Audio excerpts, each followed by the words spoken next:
Inch by inch and row by row, someone bless these seeds I sow. Someone warm them from below until the rain starts tumbling down. Pulling weeds and picking stones, man is made of dreams and bones. I feel a need to grow my own because the time is close at hand. Grain for grain, sun and rain, found my way in nature's chain. Tune my body and my brain to the music from the land. Inch by inch and row by row, someone bless these seeds. Seeds I sow. All it takes is a rake and a hoe and a piece of fertile ground. Inch by inch and row by row. Here we go. Someone bless these seeds I sow. Someone warm them from below until the rain starts tumbling down. Nice. You guys aren't here to help me. Can you give it a pause? So we have a new song today. It's beautiful. It's a beautiful song. It's called All I Really Need. Sometimes we feel like we need a lot more things than we really do need. Do you remember a while ago we did that little project that was things that I want and things that I need? And sometimes we feel like we really need something, but you don't really need it. And there are other things that you really do need. Sometimes, you guys, I think I really need a piece of chocolate. Like I sometimes feel like I really need it, but I don't really need it, right? It just feels like I want it so badly. So this song goes like this. All I really need is a song in my heart, food in my belly, and love in my family.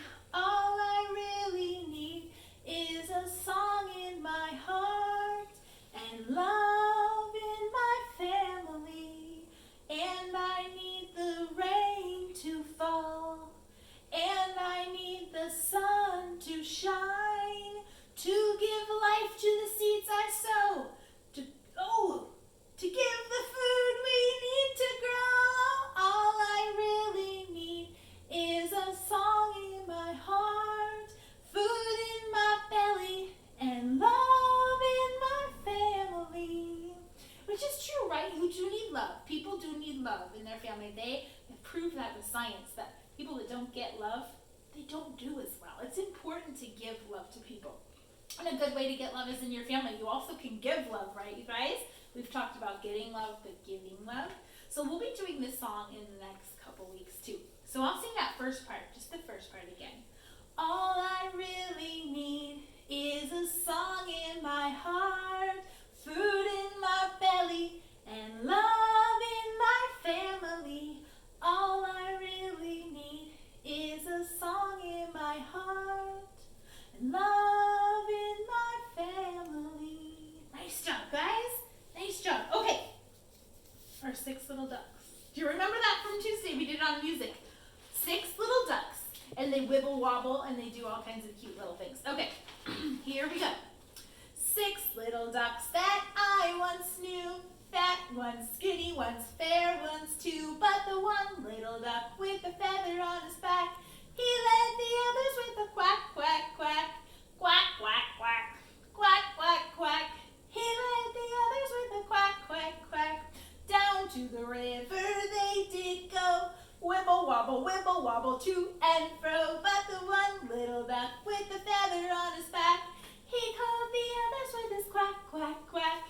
Quack, quack, quack. Quack, quack, quack. He led the others with his quack, quack, quack. Home from the river they did come.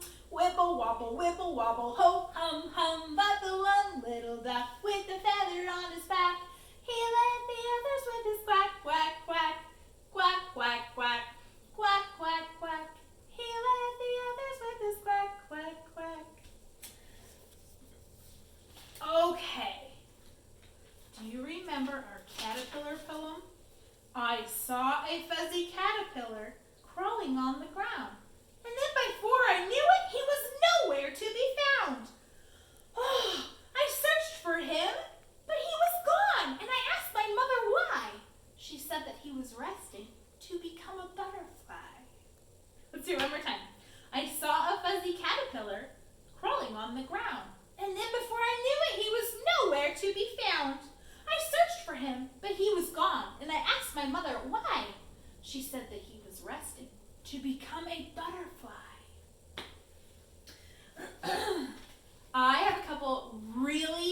lessons to share with you. So, meet me at the table. So one thing that's amazing about spring is there's so many flowers blooming everywhere. You might have flowers in your yard. You might see flowers when you're out walking that are okay to pick. I'm going to show you how to do flower arranging. We do this at school, but you can definitely do it at home too. I have a pair of scissors. I've got some flowers here. And I've got a vase. This is my vase. I know it looks like a pitcher, but pretend it's a vase. It's what I could find. And then I've got a pitcher that has water in it because flowers need water.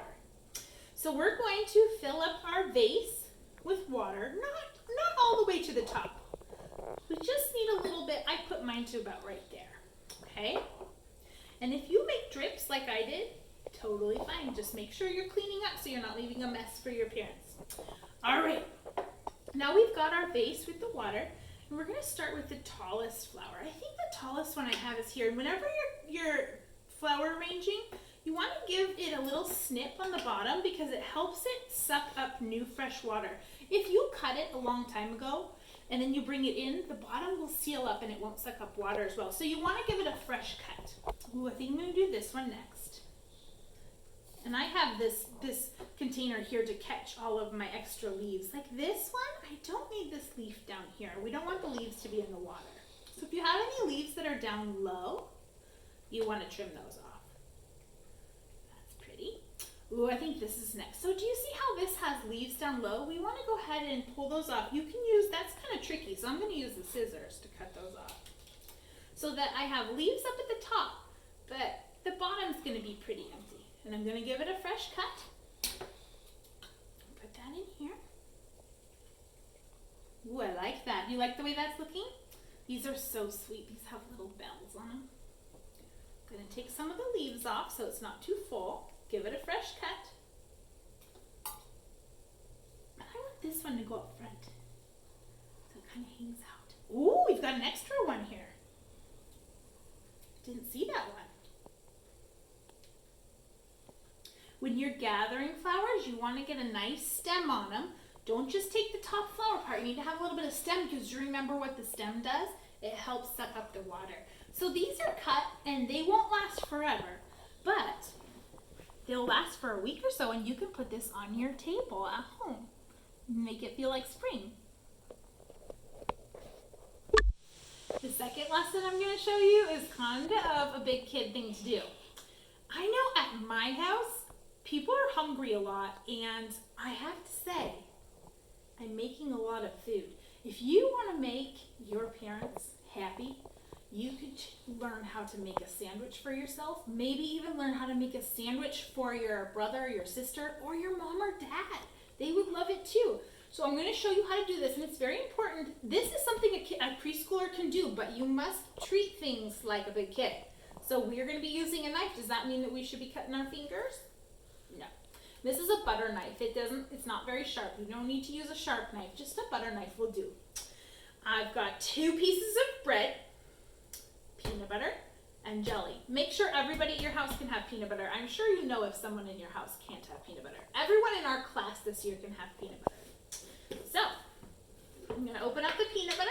I like to start with peanut butter first because I don't know why. Actually, you can start with jelly, but I always like to start with peanut butter. You kind of reach inside and scoop some out. And you're going to put it on the bread and you're going to spread it like this. Yeah, get nice and close, Kepi, so they can see. Back and forth. Not like this. That will make a hole in your sandwich. You want to make it so that it's sliding over like this. And I like to get it even in the corners, like that. And then, here's a little trick that I know. I wipe off the peanut butter onto this piece of bread so that my knife is clean. Do you see how I did that? So that your knife doesn't have a lot of peanut butter on it. That way, when I go into the jam, I don't get peanut butter into the jam. So with my clean knife, I come into here, and I'm going to get the jam for this side. Now, you have to decide, are you a person who likes a lot of jam, a little bit of jam, medium amount of jam, to spread it all around. I have to say, spreading the jam is a little bit easier than the peanut butter. Peanut butter is a little bit thicker and stickier, but you also might like it too. So I like about that much jam. Now, you guys, what if I was going like this and I got a little bit like, on the table? Should I cry? Goodness, no. What would Pete the cat say? Goodness, no. Sometimes messes happen. It's just a matter of cleaning it up. So if that happens, that's all right. You could get a paper towel. I'm going to use this towel, and I'm going to clean it up, okay? It's not helpful to mom and dad if when you make a snack, you leave a big mess. So part of this lesson is making your sandwich ready to go to eat. But also cleaning up your mess. So you'll put your knife into the sink or wherever your family puts your dishes. Make sure you screw on the lids.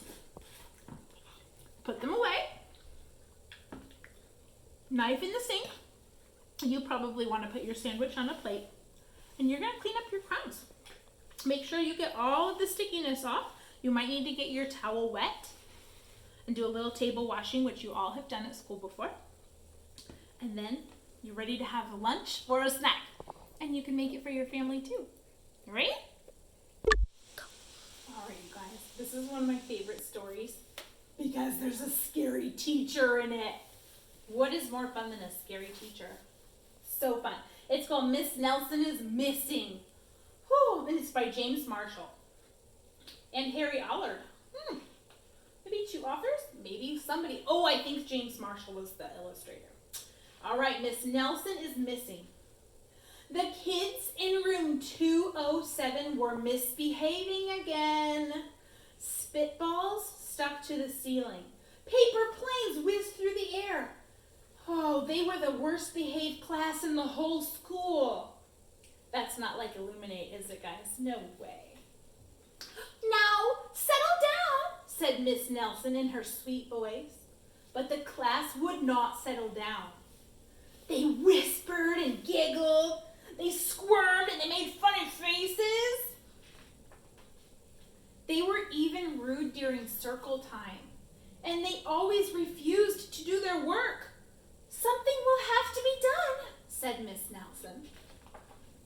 The next morning, Miss Nelson did not come to school. Woo, yelled the kids. Now we can really act up. And they began to make more spitballs and paper planes. Today, they said, let's just be terrible. Not so fast, hissed an unpleasant voice. A woman in an ugly black dress stood before them. I am your new teacher, Miss Viola Swamp. And she rapped the desk with her ruler. Oh, where's Miss Nelson? Asked the kids. Never mind that, snapped Miss Swamp. Open those arithmetic books. Miss Nelson's kids did as they were told. Do you think they're a little bit afraid of Miss Swamp? They could see that Miss Swamp was a real witch. She meant business. Right away, she put them to work, and she loaded them down with homework. Look at them, they're carrying 5 books home for homework. We're going to have no story time today, said Miss Swamp. Keep your mouths quiet, said Miss Swamp. Sit perfectly still, said Miss Swamp. And if you misbehave, you'll be sorry, said Miss Swamp.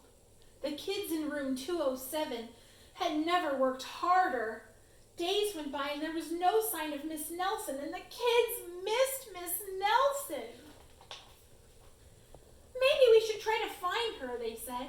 Some of them went to the police station. Detective McSmog was assigned to the case. He listened to their stories and he scratched his chin. He said, I think Miss Nelson is missing. Detective McSmog would not be much help. They already knew she was missing, didn't they? Other kids went to Miss Nelson's house. The shades were tightly drawn and no one answered the door.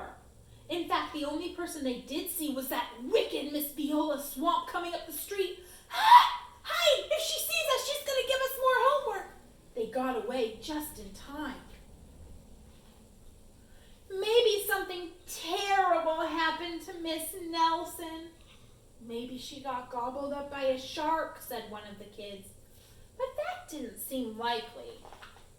Maybe Miss Nelson went to Mars, said another kid. But that didn't seem likely either. I know, said one know-it-all. Maybe Miss Nelson's car was carried off by a swarm of angry butterflies. But that was the least likely of all. Could that happen, you guys? I don't know. The kids in room 207 became very discouraged. It seemed that Miss Nelson was never coming back, and they would be stuck with Miss Viola Swamp forever. And then they heard footsteps in the hall. Here comes the witch, they whispered.